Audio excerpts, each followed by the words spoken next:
बिस्मिल्लाहिर्रहमानिर्रहीम अस्सलामु अलैकुम वरहमतुल्लाहि वबरकातुहू। आज हम पढ़ेंगे प्रैग्मैटिक्स के बारे में। We will discuss about the general introduction of pragmatics. What is pragmatics and what are the four areas which is concerned with pragmatics. So, what is the general definition of pragmatics? Basically, pragmatics is a subfield of linguistics that studies the ways in which context contributes the meaning. कि जो context है वो किस तरह meaning जो meanings हैं उनके साथ किस तरह contribute कर रहा होता है। और अगर हम इसको डिस्कस करते हैं इसके जो 4 एरियाज हैं उनको, तो सबसे जो पहला एरिया है बेसिकली मैं जॉर्ज यूल की बुक से पढ़ा रहा हूँ, जो इंट्रोडक्शन टू प्रैग्मैटिक्स मुझसे। तो जो सबसे पहला एरिया है वो है हमारे पास प्रैग्मैटिक्स इज कंसर्न। ये जो एरियाज है बेसिकली ये डेफिनेशंस भी हैं इसकी प्रैग्मैटिक्स की। So pragmatics is concerned with study of meaning as communicated by speaker or writer and interpreted by a listener or reader. It has consequently more to do with the analysis of what people mean by their utterances than what the words or phrases into these utterances might mean by themselves.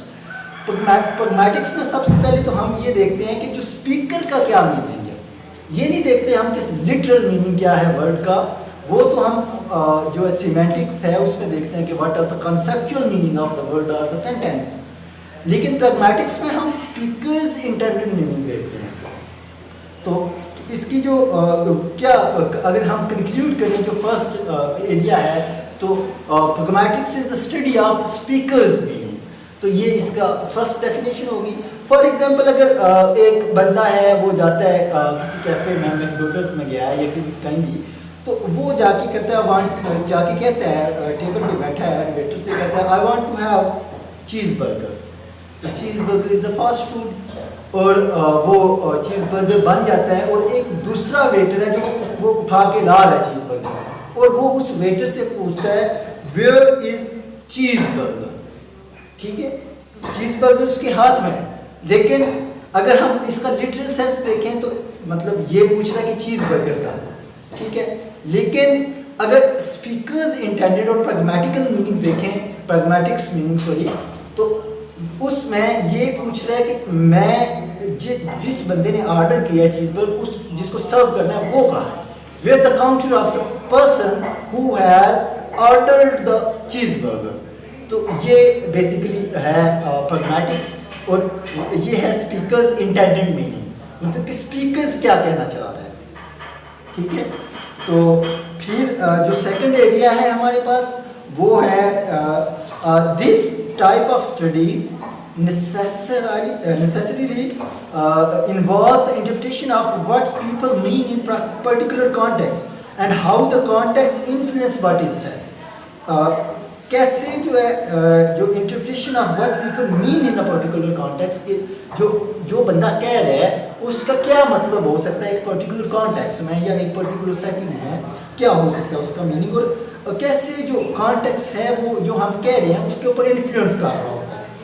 तो it requires the consideration of how speakers organise what they want to say in according with who they are talking to, who, where, when and under what circumstances। इसमें 3 चीज़ें आ गई आपके पास, who, where and when।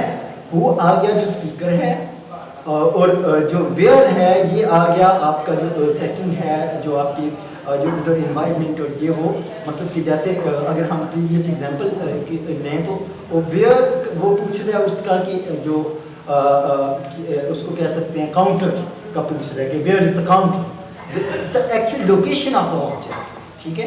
और अगर हम देखें when का तो it's about time, measurement of time, और under which circumstances कि कौन से circumstances हैं जो इन्फ्लुएंस हो रहे हैं उस सेंटेंस के ऊपर या जो उस पर्टिकुलर बात के ऊपर जो आप कर रहे हैं। और अगर हम इसको कंक्लूड करें तो basically pragmatics is study of contextual meaning. और now moves towards the third approach or the area This approach also necessarily explores how listeners can make inferences. Inferences basically the interpretation, that is made by the speaker, listeners, about what is said in order to arrive at an interpretation of speaker's intended meaning. कि जो listener है वो जो speaker का intended meaning है उसको कैसे वो interpret करता है. तो उसको this type of study explores how a great deal of what is unsaid is recognized as a part of what is communicated. कि जो हम communicate कर रहे हैं उसका जो unsaid part है उसको interpret करना. अब मैं differentiate करता चलूँ said और unsaid को. Said basically जो हम जो कह रहे हैं उसका जो literal meaning है basically it is said.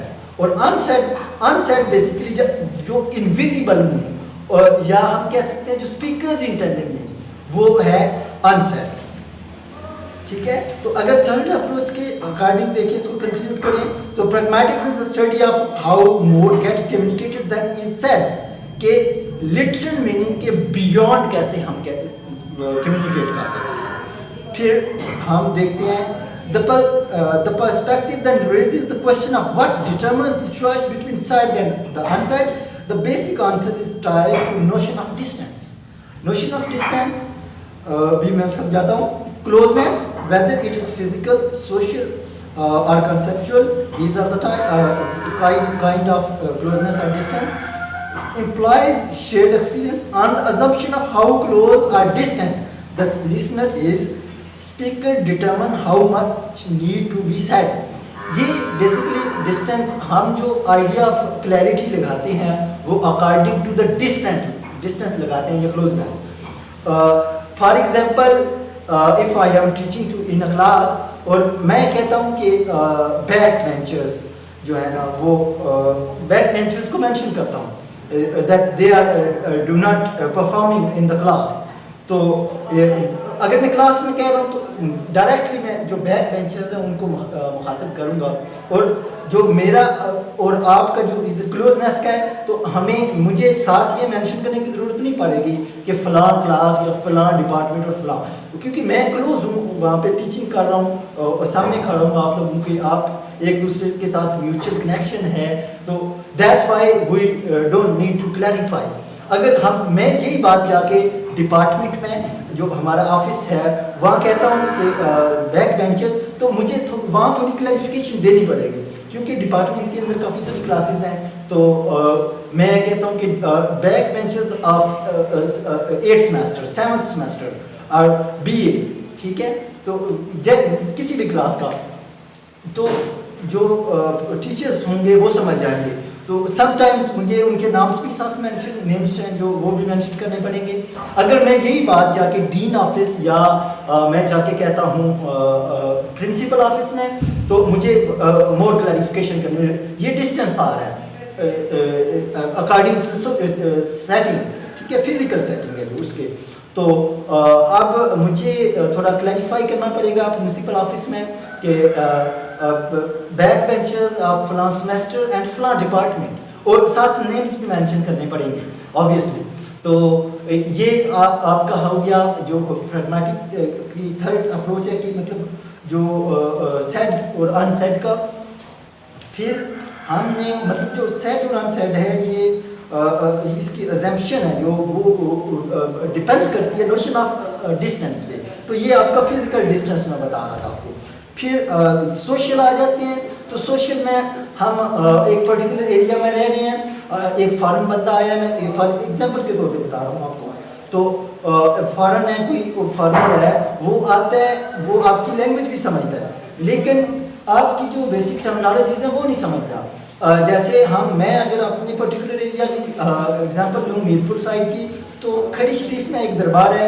तो खड़ी शरीफ में बोलूँ तो आम बंदा भी समझ जाएगा, लेकिन एक पर्टिकुलर उसके लिए हमारे पंजाबी में एक वर्ड यूज़ किया जाता है दमड़ियाँ वाली सरकार. तो वो नहीं होगा, समझ नहीं आएगा उस फॉर्मर को, चाहे वो मेरी लैंग्वेज समझ. ये हो गया आपका क्लोजनेस जो सोशल है. फिर कंसेप्चुअल बेसिकली जो एज गैप आ जाता है. फॉर एग्जांपल मैं हूँ, मेरा छोटा भाई है, मैं जो चीज़ें समझ रहा हूँ वो मेरा छोटा भाई नहीं समझ रहा. ये हो गया जनरेशन गैप. जो चीज़ें नहीं समझ आ रही, ठीक है। तो जो नोशन ऑफ डिस्टेंस क्लोज, और जो डिस्टेंस है वो फिजिकल है, फिर क्लोजनेस है जो वो सोशल है, फिर कंसेप्चुअल है, ये चीज़ें हैं इसके अंदर थर्ड अप्रोच का। तो थर्ड अप्रोच क्या है, pragmatics is study of, sorry ये फोर्थ अप्रोच थी। इसमें होगा pragmatics is the study of expression of relative distance, कि जो हमारे जो मतलब क्लोजनेस का आइडिया है जो ये यहाँ पे बेसिकली इनफ फॉर टुडे। आज का हमने किया जो है प्रैग्मैटिक्स का जनरल इंट्रोडक्शन किया, एग्जांपल्स थी, आइडिया जो फोर अप्रोचेस, फोर आइडियाज थे, डेफिनेशंस थी, उनको किया डिस्कस, और फिर कुछ एग्जांपल्स दी। अगर आपको फिर भी कुछ क्लियर ना हो तो आप नीचे कमेंट कर सकते हैं।